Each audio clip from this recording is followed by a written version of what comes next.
1 मे महाराष्ट्र दिन, आपल्या महाराष्ट्र राज्याचा 66वा वर्धापन दिन साजरा करण्यासाठी या ठिकाणी एकत्र जमलो आहोत. आपणास ज्ञातच आहेत की 1 मे 1960 रोजी महाराष्ट्र राज्याची निर्मिती झाली होती आणि महाराष्ट्र राज्य आपल्याला सुखासुखी मिळालेली नाही. या दिवशी आपणास ज्ञात आहे की अगोदर मुंबई राज्य होतं, त्यामध्ये महाराष्ट्र आणि गुजरात या 2 राज्याचा समावेश होता आणि गुजरात्यांनी त्यावेळेस असं ठरवलं होतं की मुंबई काही झालं तरी महाराष्ट्राला द्यायची नाही आणि यामुळं फार मोठं त्यावेळेस आंदोलन झालं आणि जनतेमध्ये असंतोष हा त्या ठिकाणी खदखदत होता आणि एका मुंबईला जवळपास एका ठिकाणी खूप मोठं मोर्चाचं आयोजन करण्यात आलं होतं आणि हा मोर्चा दडपून टाकण्यासाठी तत्कालीन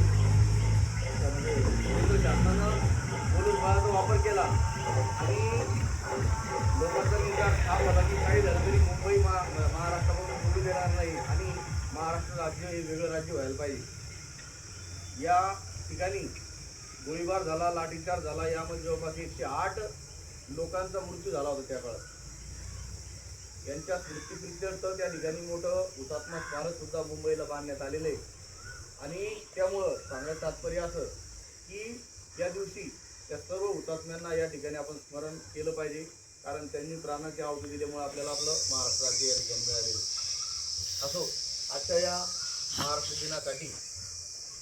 प्रमुख पाहुणे म्हणून उपस्थित राहिलेले श्री भारत उत्तम चव्हाण, कनिष्ठ श्रेणीलिपिक कार्यालय, अप्पर पोलीस महासंचालक, दळणवळण माहिती तंत्रज्ञान महाराष्ट्र राज्य पुणे, हे या ठिकाणी आज प्रमुख अतिथी म्हणून उपस्थित झालेले आहेत. तरी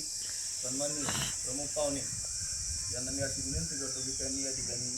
महात्मा गांधीजी आणि डॉक्टर बाबासाहेब आंबेडकर यांचं प्रतिनिधित्व करावं. फोटो